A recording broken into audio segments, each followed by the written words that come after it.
நாம் இன்னைக்கு பார்க்க போகிறது தேர். தமிழ் மண்ணில் தேர் அப்படிங்கிற ஒரு கான்செப்ட் எதனால் ஏற்படுத்தப்பட்டது? தமிழ்நாட்டிலே பெரிய தேர்னு சொல்லக்கூடிய ஆழித்தேர், திருவாரூர் தேர், அதேமாதிரி திருநெல்வேலியில் இருக்கக்கூடிய நெல்லையப்பர் காந்திமதி அம்மனுடைய திருக்கோயிலில் இருக்கக்கூடிய தேர், ஸ்ரீவில்லிபுத்தூரில் இருக்கக்கூடிய பெரிய தேர், திருச்செந்தூரில் உள்ள தேர், மரத்தேர்கள் நிறைய இருக்குது. அதையும் தாண்டி வெள்ளி ரதங்கள் நிறைய இருக்குது. அது மாதிரி தங்க ரதங்கள் நிறைய இருக்குது. அந்த தேரை ஓட்டுறவருக்கு பேரே வந்து அதிரதன் அப்படின்னு அதுக்கு பேர், தேரை ஓட்டுறவருக்கு.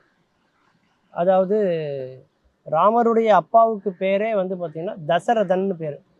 அந்த தசரதன்கிறது அவருடைய இயற்பெயரே கிடையாது. தசரதன்கிறது காரண பெயர். ஒரு தொழிலை செய்வதனால் ஏற்பட்ட பெயர் காரண பெயர். தசம்னா 10, ரதம்னா 10 திசையிலையும் தேரை ஓட்டக்கூடியவனுக்கு தசரதன்னு பேர்.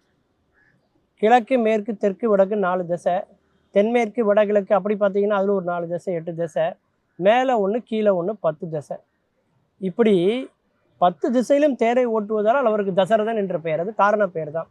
அந்த அளவுக்கு தேர் ஓட்டுறதுல பெரிய ஆளாக அவர் இருந்திருக்கார். இந்த தேரை பற்றிய செய்திகள் நம்முடைய புராணங்களில், இதிகாசங்களில், இன்றைக்கி நம்முடைய நடப்பியல் வாழ்க்கை வரைக்கும் அந்த தேருங்கிறது தொடர்ந்துகிட்டே இருக்குது. தேருங்கிறது என்ன? மனிதர்கள் வந்து பார்த்திங்கன்னா நம்முடைய இலக்கியங்கள் எல்லாமே பார்த்திங்கன்னா, இதிகாசங்கள் எல்லாமே நம்முடைய உடலை பற்றி தான் பேசிக்கொண்டே இருக்கிறது. நம்முடைய தேகம்தான் தேவாலயம். கோயில் என்பதே பார்த்திங்கன்னா ஒரு மனிதனுடைய உடம்பு தான். கால்கள் நீட்டி ஒருத்தர் படுத்திருக்காருன்னு வச்சுக்கோங்களேன், கால் 2 மேலே தூக்கிட்டு இருக்கும், பாதங்கள், அந்த விரல்கள், அதுதான் ராஜகோபுரம். தலை அப்படின்னு இருக்குது பாருங்கள், அதுதான் வந்து பார்த்திங்கன்னா கர்ப்ப கிரகம்னு சொல்லக்கூடிய மூல கிரகம். ஒரு கோயிலை நிர்மாணம் பண்ணும்போதே ஆகம விதிப்படி தான் ஒரு கோயிலை கட்டுவாங்க. அந்த ஆகம விதிங்கிறதே என்ன அப்படின்னு பார்த்தீங்கன்னா, மனிதனுடைய உடலில் எந்த இடத்துல இதயம் இருக்குது, எந்த இடத்துல என்னென்ன உறுப்புகள் இருக்கோ அதுக்கு தகுந்தபடி தான் அந்த கோயிலே வந்து இருக்கும். நீங்கள் பார்த்தீங்கன்னா தெரியும். அது மாதிரி தேகம் எப்படி தேவாலயமாக கோயிலை போல் இருக்கிறதோ, உதாரணத்துக்கு எடுத்துக்கிட்டிங்கன்னா கொடிக்கம்பு எடுத்துக்கிட்டிங்கன்னா அதான் ஸ்பைனல் கார்டு. அதில் எத்தனை வளையங்கள் இருக்கோ அதே மாதிரி அந்த ஸ்பைனல் கார்டுலேயும் அத்தனை விதமான நரம்புகள் இருக்குது, எலும்புகள் இருக்குது. அதனுடைய தொடர்ச்சி தான் மூளைக்கு போகுது. இன்றைக்கும் பார்த்திங்கன்னா இறைவனை வணங்கும் போது கூட நம்ம மூலவர் முன்னாடி வணங்குவதை விட நிறைய பேர் பார்த்திங்கன்னா கொடிமரத்துக்கு முன்னாடி தான் விழுந்து கும்பிடணும்னு சொல்லுவாங்க. ஏன்னா பிரபஞ்சத்தோட தொடர்பு இருக்கக்கூடிய ஒரே இடம் வந்து அந்த கொடிமரம் தான். அதனால் அங்கே நம்ம வேண்டுதலை வச்சோன்னா நேராக பிரபஞ்சத்துக்கு போய் சேரும். அப்படின்னு நம்ம முதுகுத்தண்டு எல்லாமே பார்த்திங்கன்னா நம்ம உடலோட தொடர்புடையது. அதே மாதிரி தான் தேருமே வந்து பார்த்திங்கன்னா மனிதனுடைய உடலோடு தொடர்புடையது தான் இந்த தேர். கீழே வந்து பார்த்திங்கன்னா குறைஞ்சபட்சம் ஒரு 6 சக்கரமாவது அதில் வச்சுருப்பாங்க தேரில். அந்த 6 என்னென்னு பார்த்தீங்கன்னா மனிதனுடைய வாழ்க்கையில் உள்ள 6 நிலைகள்: பிறப்பு, குழந்தை பருவம், விடலை பருவம், இளமை பருவம், முதுமை பருவம், இறப்பு அப்படிங்கிற வாழ்க்கையில் உள்ள ஒரு 6 ஸ்டேஜஸ் நிலைகளை தான் வந்து பார்த்திங்கன்னா இந்த 6 சக்கரங்களாக உருவப்படுத்துகிறாங்க. அதற்கு மேலே பார்த்திங்கன்னா இந்த தேரில் 4 புறமுமே பார்த்திங்கன்னா 5 பொம்மைகளை வச்சுருப்பாங்க எல்லா தேர்கள்லையுமே. அந்த 5ம் நம்முடைய 5 குறிக்கக்கூடியது. அப்போ 4 பக்கத்துலேயும் 5 புலங்கள்னு வரும்போது 20 வருது இல்லையா? அந்த 20ங்கிறது என்னென்னா நம்ம உடம்புல உள்ள மிக முக்கியமான 20 உறுப்புகளை குறிக்குது. அது இதயம், கல்லீரல், மண்ணீரல், கணையம், சிறுகுடல், பெருங்குடல் என்று நம்ம உடம்புல உள்ள மிக முக்கியமான 20 உறுப்புகளுக்கு முக்கியத்துவம் கொடுத்து தான் அந்த பொம்மைகளை அங்கே வந்து வடிவமைச்சிருக்காங்க.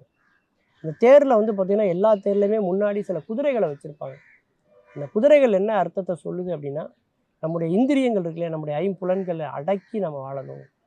அதனால தான் பாருங்கள் அந்த கடிவாளம் கையில் இருக்கும். அதிரதன் சொல்லக்கூடிய அந்த தேரை ஓட்டக்கூடிய சாரதியினுடைய கையில் அந்த தேர் வந்து இருக்கும். அந்த தேரில் வந்து பல அடுக்குகள், பல தட்டுகள் இருக்கும். 5 அடுக்கு தேர், 7 அடுக்கு தேர்லாம் உண்டு. முந்திலாம் ஒரு காலத்தில் ரொம்ப உயரமான தேர்கள்லாம் உண்டு. அதை இழுக்கிறதுக்கு ஆள் கிடையாது. அதனால் பணியாளர்களை போட்டு அந்த தேரை இழுப்பாங்க. அதனால் சில தடுக்குகளை அவங்களே குறைச்சிக்கிட்டதும் உண்டு. மகாகவி பாரதியார் தன்னுடைய குறிப்பில் எழுதியிருக்கார்.